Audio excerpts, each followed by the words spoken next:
আসসালামু আলাইকুম প্রিয় শিক্ষার্থীবৃন্দ, আমি শেখ দি আব্দুল্লাহ মোল্লা উচ্চ বিদ্যালয়ের সহকারী ইংরেজি শিক্ষক সত্যরঞ্জন প্রামাণিক তোমাদের ইংরেজি দ্বিতীয় বিষয়ের উপরে পাঠদান করতে এসেছি বা উপস্থিত হয়েছি। আজকের আলোচ্য বিষয় হলো মডালস এবং অক্সিলারি ভার্ব সম্পর্কে তোমাদেরকে ধারণা দেওয়া। তোমরা মনোযোগ দিয়ে এ বিষয়ে লক্ষ্য করো। প্রথমে আমি এ বিষয়ে সংজ্ঞা বলছি। অক্সিলারি ভার্বটা জিনিসটা কি এ বিষয়ে তোমাদেরকে বলছি। যে ভার্বের নিজস্ব অর্থ নেই কিন্তু প্রিন্সিপাল ভার্বকে পূর্ণ অর্থ প্রকাশ করতে সাহায্য করে তাকে অক্সিলারি ভার্ব বলে।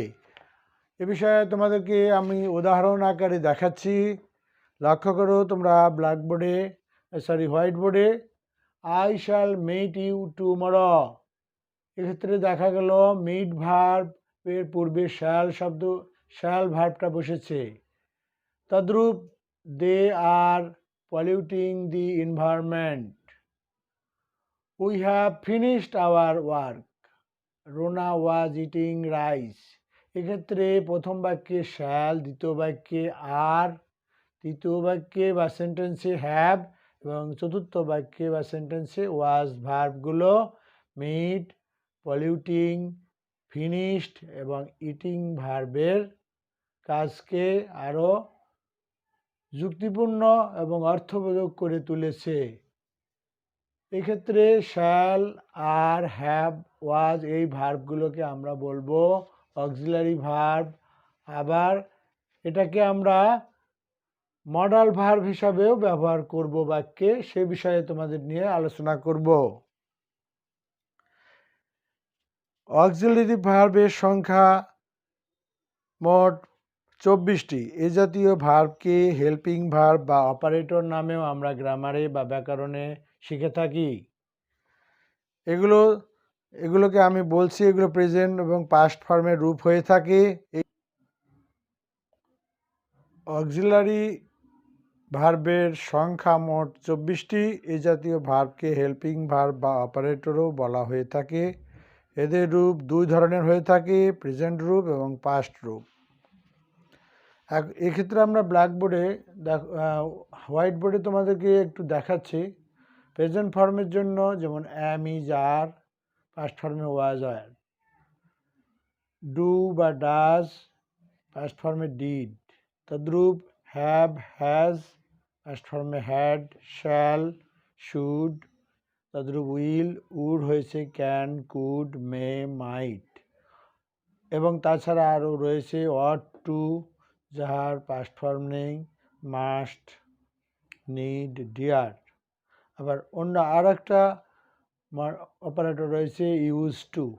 এগুলোকে আমরা সাধারণত অপারেটর হিসাবে গণ্য করি বা অক্সিলারি ভার্বের মধ্যে গণ্য করে থাকি। এবারে তোমরা লক্ষ্য করো, অক্সিলারি ভার্ব দুই প্রকারের, সেটা আমরা হোয়াইট বোর্ডে লিখেছি বা উল্লেখ করেছি। দুইটা হচ্ছে প্রাইমারি অক্সিলিয়ারি এবং মডাল অক্সিলিয়ারিস। প্রাইমারি অক্সিলিয়ারির মধ্যে রয়েছে to be, to have, to do. যেমন টু বির মধ্যে আছে be, is, are, was, were, been, am ইত্যাদি। আবার টু হ্যাভের মধ্যে আছে হ্যাভ, হ্যাজ, হ্যাড, হ্যাভিং এইগুলা। আর টু ডুর মধ্যে আছে ডু, ডাজ, ডিড। আর দ্বিতীয় ধাপে মডাল অক্সিলিয়ারি হিসাবে আমরা যেগুলো ব্যবহার করব, shall, should, will, would, can, could, may, might, ought to, must, need, dare, use to. এই অপারেটরগুলো আমরা মডাল অক্সিলিয়ারি হিসাবে ব্যবহার করব বা কিভাবে বাক্যে ব্যবহার করে আমরা ইংরেজি বাক্য সুন্দর করে প্রকাশ করতে পারবো সেটার চেষ্টা করব। এবং আমরা এই বিষয়ের উপরে এখন তোমাদের ধারণা দিচ্ছি। লক্ষণীয়,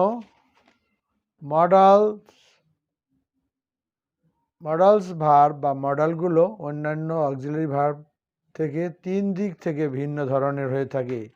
এদের শেষে এই মডালগুলোর শেষে এস, ইডি বা ইএন ব্যবহার হয় না। এইগুলোর শেষে এস বা ইএস বা ইডি বা ইএন এই সমস্ত শব্দাংশ যুক্ত হয় না। যেমন মে বা মেস বা মেইন বা মেইড এরকম হতে পারে না। তদ্রূপ দ্বিতীয় নিয়মে মডালের প্রিন্সিপাল ভার্বের প্রেজেন্ট ফর্ম বসে। মডাল ভার্বের বৈশিষ্ট্য বলা আছে যে প্রিন্সিপাল মডাল ভার্ব ব্যবহার হলে প্রিন্সিপাল ভার্বের প্রেজেন্ট ফর্ম বসে।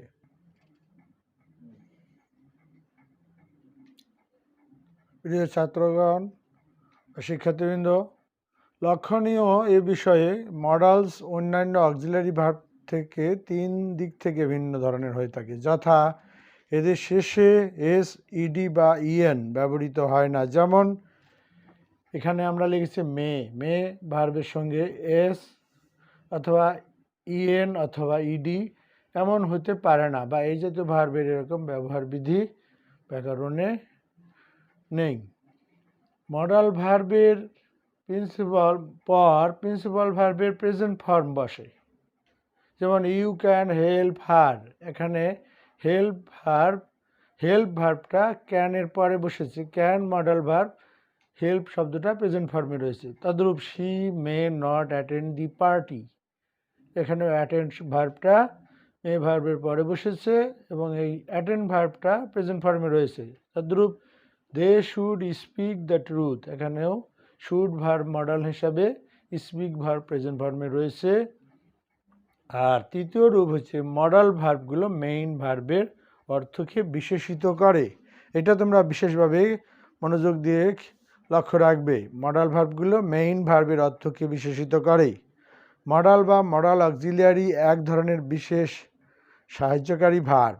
এরা মূল ভার্বের সাথে যুক্ত হয়ে বিভিন্ন দৃষ্টিভঙ্গি শুধু প্রকাশ করে থাকে এবং বিভিন্ন ভাব বা মুডের অর্থ প্রকাশ করে থাকে।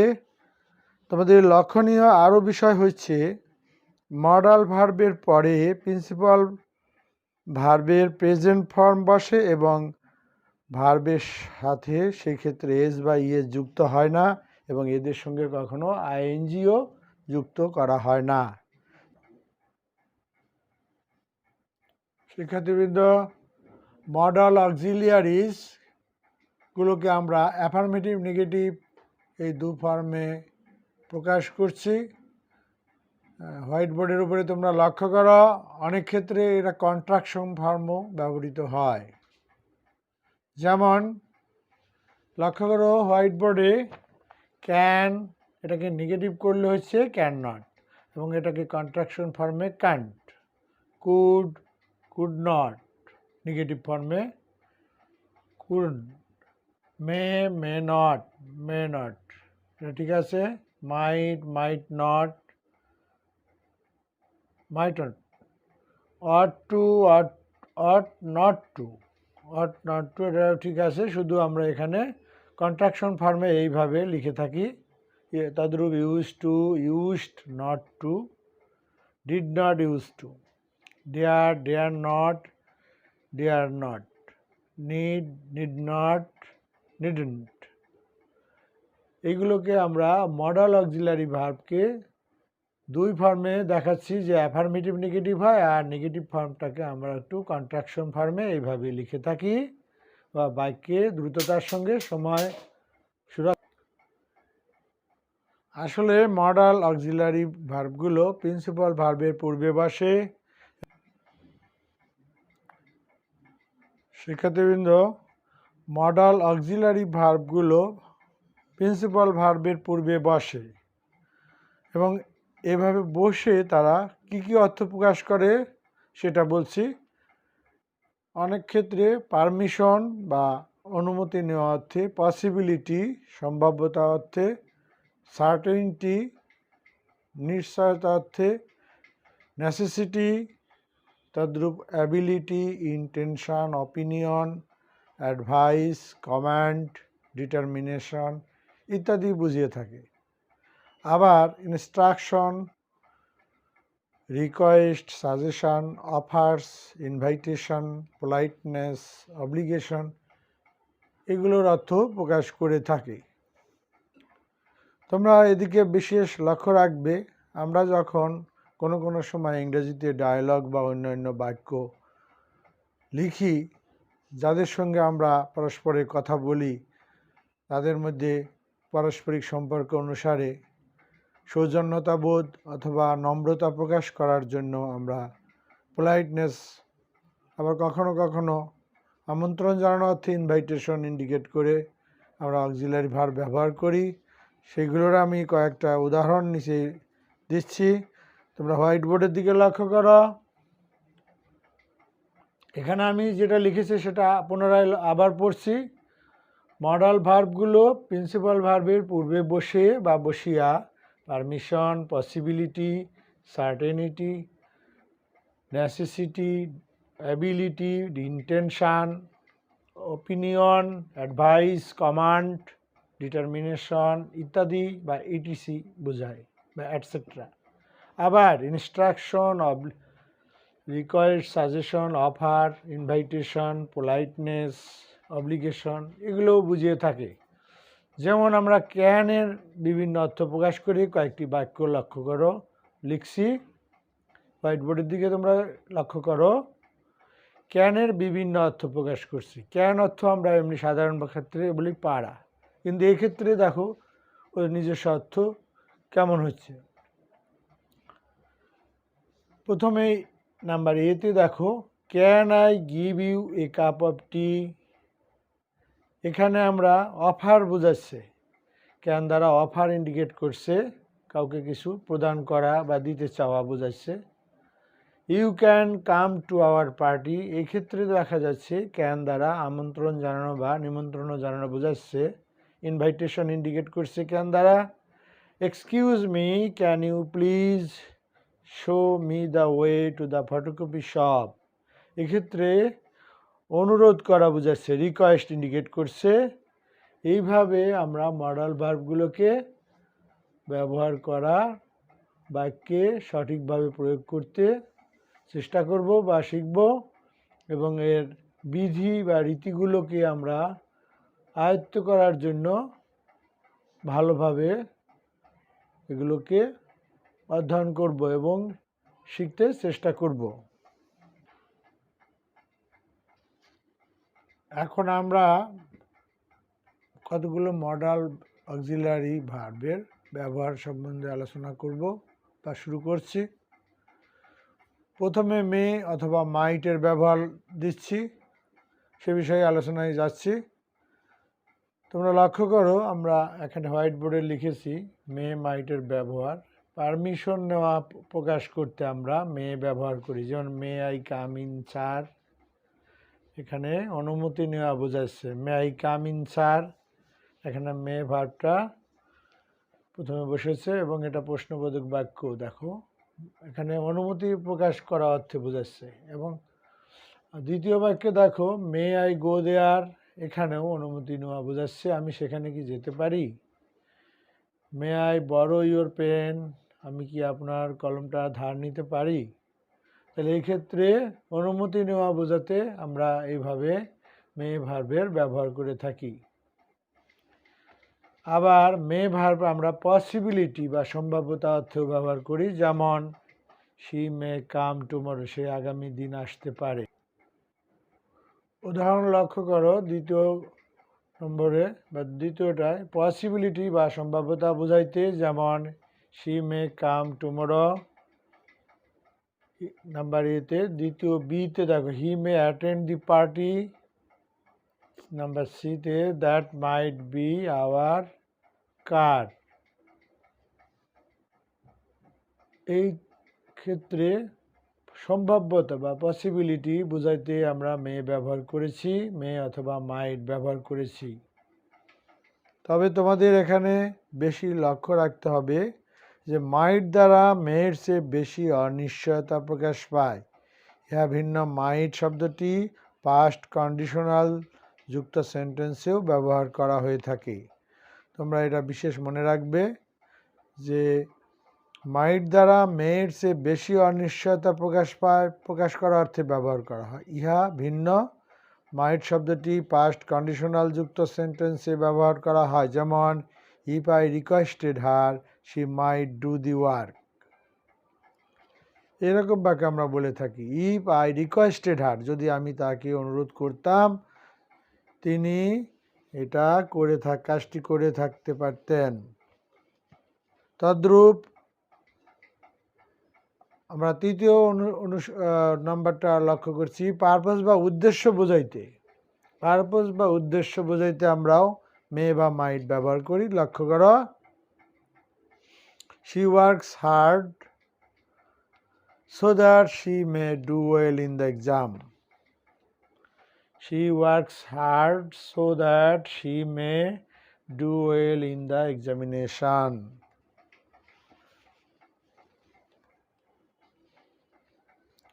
আবার আরও আমরা নিয়মগুলো লক্ষ্য করি, উইশেস বা হোপস, ইচ্ছা বা আকাঙ্ক্ষা প্রকাশ করতেও আমরা মে ব্যবহার করি।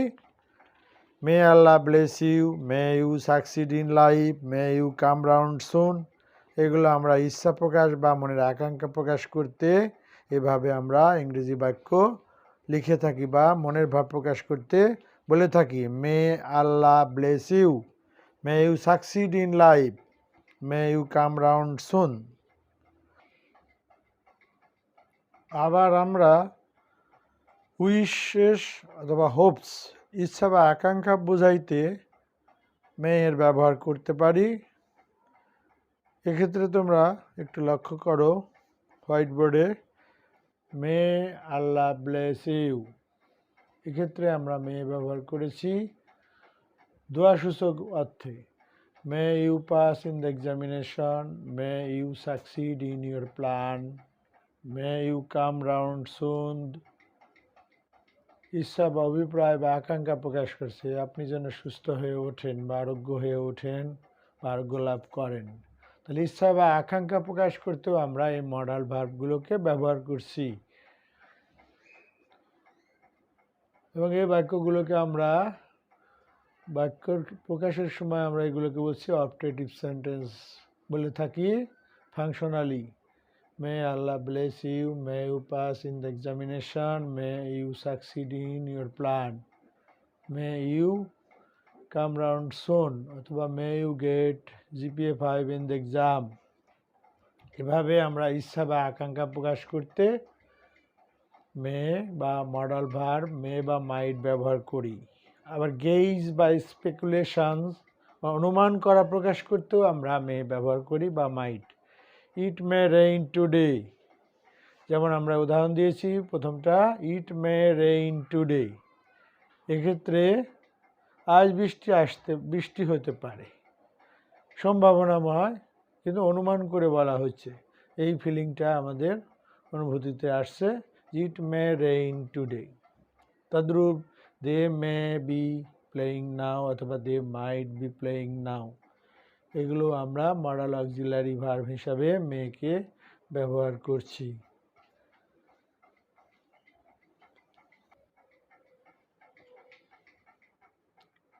শিক্ষার্থীবৃন্দ, এখন আমরা ক্যানের ব্যবহার সম্পর্কে আলোচনা করছি। প্রথমত দেখো, আমরা এখানে ব্যবহার করছি পারমিশন বা অনুমতি নেওয়া অর্থে। Can I go to play, এখানে আমরা অনুমতি বুঝাচ্ছি, বাক্যটিতে অর্থ প্রকাশ করছে অনুমতি নেওয়া। Can I go to play অথবা can I take your pen, অনুমতি নেওয়া বোঝাচ্ছে। পারমিশন বা অনুমতি নেওয়া বোঝাইলে আমরা ক্যানের ব্যবহার করতে পারি এবং এগুলো বাক্যগুলো ইন্টারোগেটিভ হচ্ছে। Can I go to play অথবা can I take your pen. 2 নম্বর নিয়মে দেখো, সাজেশন বা প্রস্তাব নেওয়া বা দেওয়া অর্থে। I can give you a new book if you want, এক্ষেত্রেও ক্যান ব্যবহার করা যায়। I can give you a new book, আমি তোমাকে একখানা নতুন বই দিতে পারি যদি তুমি চাও, সেখানে প্রস্তাব দেওয়া বোঝাচ্ছে বা স্কিল বা অ্যাবিলিটি, দক্ষতা বা কর্মযোগ্যতা বোঝাইতে। যেমন he can swim in the pond, সে পুকুরে সাঁতার কাটতে পারে বা জানে, তার দক্ষতা বোঝাচ্ছে they can help the needy people, এখানেও অ্যাবিলিটি ইন্ডিকেট করছে, তারা দরিদ্রদের বা অভাবীদেরকে সাহায্য করতে পারে। They can help the needy people. একইভাবে I can drive a car, এখানেও আমার সক্ষমতা প্রকাশ পাচ্ছে বা অ্যাবিলিটি বা skill. I can drive a car. পরবর্তীটা লক্ষ্য করো, শি ক্যান স্পিক উর্দু, সে উর্দুতে কথা বলতে জানে বা উর্দুতে কথা বলতে পারে। এখানেও তার স্কিল বা সক্ষমতা বা কর্মদক্ষতা বোঝাচ্ছে, যোগ্যতা বোঝাচ্ছে। এক্ষেত্রে আমরা ক্যানের ব্যবহার করে থাকি। ঠিক এভাবে আমরা পরবর্তীতে তোমাদের মডাল অক্সিলারি ভার্বগুলোকে পুনরায় আমরা আবার পরবর্তী দিনে বাকি অংশ বা আমাদের সিলেবাসভুক্ত অংশের পরবর্তী অংশ আমরা শিখব। তোমরা সবাই ভালো থাকবে।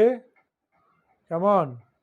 আশা করি তোমরা কিছুটা বুঝতে পেরেছো বা ধারণা পেয়েছো। পরবর্তীতে আমরা আরও আলোচনা করব।